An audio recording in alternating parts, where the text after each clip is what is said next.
ನಮಸ್ತೆ ನನ್ನೆಲ್ಲ ವೀಕ್ಷಕ ಪ್ರಭುಗಳಿಗೆ. ಈ ದಿನ ವೈಕುಂಠ ಏಕಾದಶಿ, ವೈಕುಂಠದ ಬಾಗಿಲು ತೆರೆಯುವಂಥ ದಿವ್ಯ ದಿನ. ವೈಕುಂಠ ಏಕಾದಶಿಯ ಸಂಪೂರ್ಣ ವಿವರವನ್ನು ತಿಳಿಸ್ತಾ ಇದ್ದೇನೆ. ಈ ವರ್ಷ ವೈಕುಂಠ ಏಕಾದಶಿಯು 30ನೇ ತಾರೀಕು 12ನೇ ತಿಂಗಳು 2025 ಮಂಗಳವಾರದಂದು ಬಂದಿದೆ. ಇನ್ನು ಕೆಲವರು 31/12ನೇ ತಿಂಗಳು 2025 ಬುಧವಾರದ ದಿನದಂದು ವೈಕುಂಠ ಏಕಾದಶಿಯನ್ನು ಆಚರಿಸ್ತಾರೆ. ನಮ್ಮ ಹಿಂದೂ ಧಾರ್ಮಿಕ ನಂಬಿಕೆಗಳ ಪ್ರಕಾರ ಏಕಾದಶಿ ದಿನದಂದು ಉಪವಾಸವನ್ನು ಮಾಡಿ ವಿಷ್ಣುವನ್ನು ಆರಾಧಿಸಿದರೆ 7 ಜನ್ಮಗಳ ಪಾಪ ಕಳೆದು ಪಿತೃದೋಷ ನಿವಾರಣೆ ಆಗಿ ಮೋಕ್ಷ ಸಂಪಾದಿಸುವಂಥ ಪುಣ್ಯ ದಿನ ವೈಕುಂಠ ಏಕಾದಶಿ ಅಂತ ಹೇಳ್ತಾರೆ, ಹಾಗೆ ನಂಬುತ್ತಾರೆ.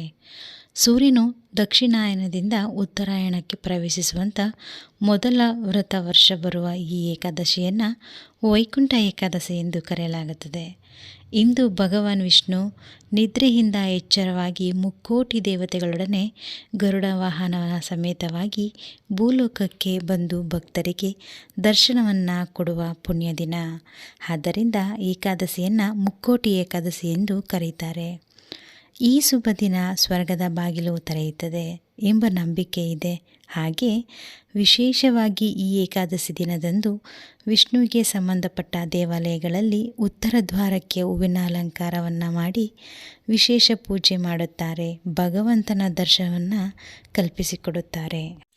ಈ ದಿನ ವಿಶೇಷವಾಗಿ ಮಹಿಳೆಯರು ಸೂರ್ಯೋದಯಕ್ಕೂ ಮೊದಲು ಎದ್ದು ನೀರಿಗೆ ಗಂಗಾಜಲ, ಶುದ್ಧ ಗಂಗಾಜಲ, ಗೋಮೂತ್ರ ಮತ್ತು ಅರಿಶಿನ, ಸ್ವಲ್ಪ ಕಲ್ಲುಪ್ಪು ಹೀಗಿದನ್ನು ಬೆರೆಸಿ ಮನೆಯನ್ನು ಒರೆಸುವುದರಿಂದ, ಹಾಗೆ ಮನೆಯ ಒಳಗೆ ಮನೆಯ ಹೊರಗಡೆ ಎರಡೂ ಶುದ್ಧ ಮಾಡುವುದರಿಂದ ಮನೆಗೆ ನಕಾರಾತ್ಮಕ ಶಕ್ತಿ ಹೋಗಿ ಸಕಾರಾತ್ಮಕ ಶಕ್ತಿ ಬರುತ್ತದೆ. ಹಾಗೆ ಮನೆಯ ಮುಂದೆ ಸುಂದರವಾದ ರಂಗೋಲಿಗಳನ್ನು ಹಚ್ಚಬೇಕು.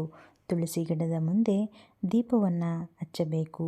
ಅದರಲ್ಲೂ ಗೋಧೂಳಿ ಸಮಯದಲ್ಲಿ ತುಳಸಿ ದೇವಿಯ ಮುಂದೆ ದೀಪವನ್ನು ಹಚ್ಚುವುದು ಶುಭ ಫಲವಾದದ್ದು.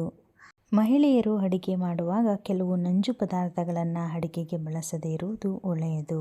ಅದರಲ್ಲೂ ಈ ಮಾಸದಲ್ಲಿ ಬ್ರಾಹ್ಮಿ ಮುಹೂರ್ತದಲ್ಲೇ ಮಹಿಳೆಯರು ಎದ್ದು ನಿತ್ಯ ಕರ್ಮಗಳನ್ನು ಮುಗಿಸಿಕೊಂಡು ಸ್ನಾನವನ್ನು ಮಾಡಿ ಮೈಗೆ ಎಣ್ಣೆ ಮತ್ತು ಅರಿಶಿನವನ್ನು ಹಚ್ಚಿಕೊಂಡು ಸ್ನಾನವನ್ನು ಮಾಡಿ ದೇವರ ಪೂಜೆಯನ್ನು ಮಾಡಬೇಕು. ವೈಕುಂಠ ಏಕಾದಶಿ 2025 ಡಿಸೆಂಬರ್ 30 ಮಂಗಳವಾರ. ಸೂರ್ಯೋದಯದ ಸಮಯ ಬಂದು 2025 ಡಿಸೆಂಬರ್ 30ರಂದು ಮುಂಜಾನೆ 7:11. ಸೂರ್ಯಾಸ್ತಮದ ಆ ಸಮಯ 2025 ಡಿಸೆಂಬರ್ 30 ಸಂಜೆ 5:47 ಸೂರ್ಯಾಸ್ತಮವಾಗುತ್ತದೆ. ಇನ್ನು ಏಕಾದಶಿಯ ತಿಥಿ ಪ್ರಾರಂಭವಾಗುವುದು ಮುಂಜಾನೆ 7:51. ಏಕಾದಶಿ ತಿಥಿ ಮುಕ್ತಾಯವಾಗುವುದು 2025 ಡಿಸೆಂಬರ್ 31 ಮುಂಜಾನೆ 5:10. ಅರಿವಾಸರ ಅಂತ್ಯದ ಕ್ಷಣ 2025 ಡಿಸೆಂಬರ್ 31 ಬೆಳಿಗ್ಗೆ 10:12. ದ್ವಾದಶಿ ಮುಕ್ತಾಯ 2026 ಜನವರಿ 1 ಮಧ್ಯರಾತ್ರಿ 1:48.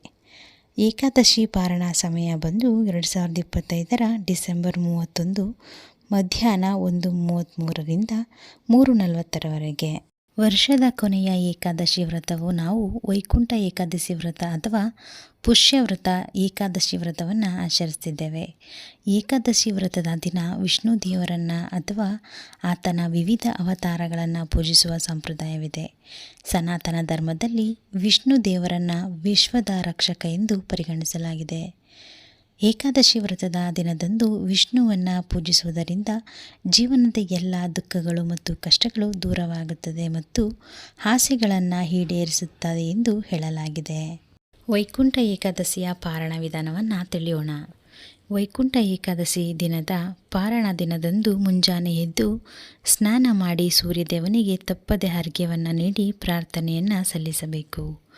ದೇವಸ್ಥಾನವನ್ನು ಸ್ವಚ್ಛಗೊಳಿಸಿ ಗಂಗಾ ಜಲದಿಂದ ಸಿಂಪಡಿಸಿ ಬ್ರಹ್ಮಾಂಡದ ರಕ್ಷಕನಾದ ವಿಷ್ಣು ಮತ್ತು ಲಕ್ಷ್ಮೀದೇವಿಯನ್ನು ಪೂಜಿಸಬೇಕು. ವಿಷ್ಣುದೇವ ಮತ್ತು ಲಕ್ಷ್ಮೀದೇವಿಗೆ ದೀಪವನ್ನು ಬೆಳಗಿಸಿ ಆರತಿಯನ್ನು ಮಾಡಿ ಮಂತ್ರಗಳನ್ನು ಪಠಿಸಬೇಕು. ವಿಷ್ಣು ಚಾಲಿಸವನ್ನು ಪಠಿಸಿ ಸಾಧ್ಯವಾದಷ್ಟು ಸಾತ್ವಿಕ ಆಹಾರವನ್ನೇ ಸೇವಿಸಬೇಕು. ವಿಷ್ಣುವಿಗೆ ಪ್ರಿಯವಾದ ನೈವೇದ್ಯವನ್ನು ತುಳಸಿ ದಳದೊಂದಿಗೆ ಅರ್ಪಿಸಿದರೆ ಒಳ್ಳೆಯದು. ಈ ದಿನದಂದು ದೇವಾಲಯಗಳಿಗೆ ಅಥವಾ ಬಡವರಿಗೆ ಆಹಾರ, ಹಣ ಇನ್ನಿತರ ವಸ್ತುಗಳನ್ನು ದಾನ ಮಾಡಿದರೆ ಇನ್ನೂ ಒಳಿತು. ವೈಕುಂಠ ಏಕಾದಶಿ ವ್ರತದ ದಿನದಂದು ಸೂರ್ಯೋದಯಕ್ಕೂ ಮುನ್ನ ಎದ್ದು ಸ್ನಾನ ಮಾಡಿ ಶುದ್ಧರಾಗಬೇಕು. ಬಳಿಕ ಧ್ಯಾನವನ್ನು ಮಾಡಬೇಕು. ಇದರ ನಂತರ ಏಕಾದಶಿ ವ್ರತವನ್ನು ಮಾಡುವುದಾದರೆ ಸಂಕಲ್ಪವನ್ನು ತೆಗೆದುಕೊಳ್ಳಬೇಕು.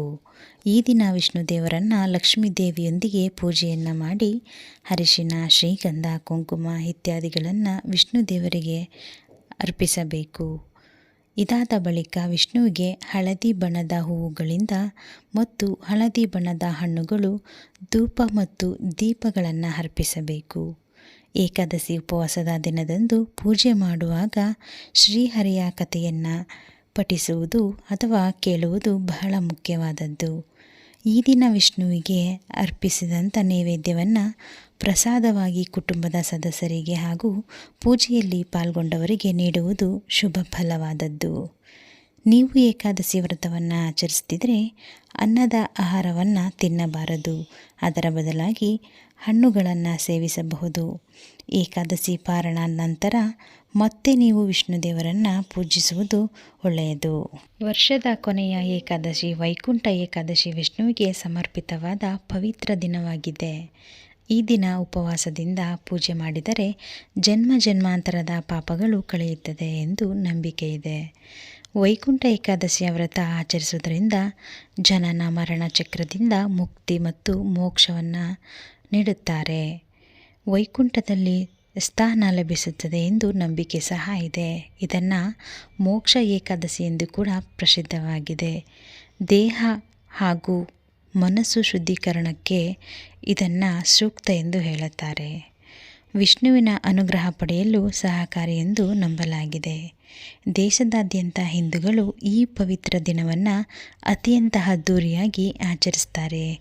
ದೇಶದ ಮೂಲೆ ಮೂಲೆಯಲ್ಲಿರುವಂಥ ಪ್ರತಿಯೊಂದು ವಿಷ್ಣು ದೇವನ ದೇವಾಲಯದಲ್ಲಿ ವೈಕುಂಠ ಏಕಾದಶಿ ದಿನದಂದು ವಿಶೇಷವಾದ ಪ್ರಾರ್ಥನೆ, ಪೂಜೆ, ಪುನಸ್ಕಾರಗಳು, ಯಜ್ಞಗಳು, ಪ್ರವಚನೆ ಹಾಗೂ ವಿವಿಧ ರೀತಿಯಾದ ಧಾರ್ಮಿಕ ಆಚರಣೆಗಳನ್ನು ನಡೆಸಲಾಗುತ್ತದೆ.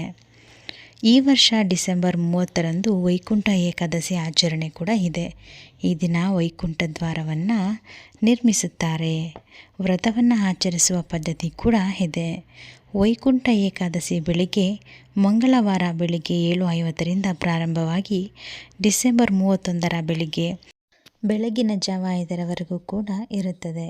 ಈ ಅವಧಿಯಲ್ಲಿ ವ್ರತವನ್ನು ಆಚರಿಸುವುದು ಉತ್ತಮ ಫಲ ಲಭಿಸುತ್ತದೆ. ಹಾಗೆ ಶ್ರೀಕೃಷ್ಣನು ಅರ್ಜುನನಿಗೆ ಭಗವದ್ಗೀತೆಯಲ್ಲಿ ಈ ಮಾಸದ ಅಂದರೆ ಮಾರ್ಗಶಿರ ಮಾಸದ ಮಹತ್ವವನ್ನು ಹೇಳಿದ್ದಾರೆ. ಪದ್ಮಪುರಾಣದ ಪ್ರಕಾರ ಈ ದಿನ ಮುರ ಎಂಬ ರಾಕ್ಷಸನ ಸಂಹಾರದಿಂದ ಏಕಾದಶಿ ದೇವಿ ಉದ್ಭವಿಸಿದಳು. ಅವಳನ್ನು ಪೂಜಿಸುವವರಿಗೆ ಮೋಕ್ಷ ಕರುಣಿಸಬೇಕೆಂದು ವಿಷ್ಣುವಿಗೆ ವರವನ್ನು ಬೇಡಿದಳು.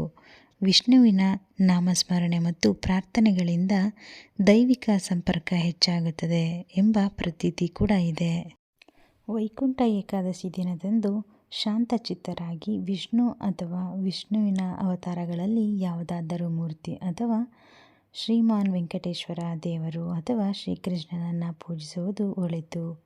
ಹಾಗೆ ಅಷ್ಟಕಗಳು, ಸ್ತೋತ್ರಗಳು, ಮಂತ್ರಪಠಣಗಳನ್ನು ಮಾಡುವುದು ಹೆಚ್ಚು ಒಳಿತು.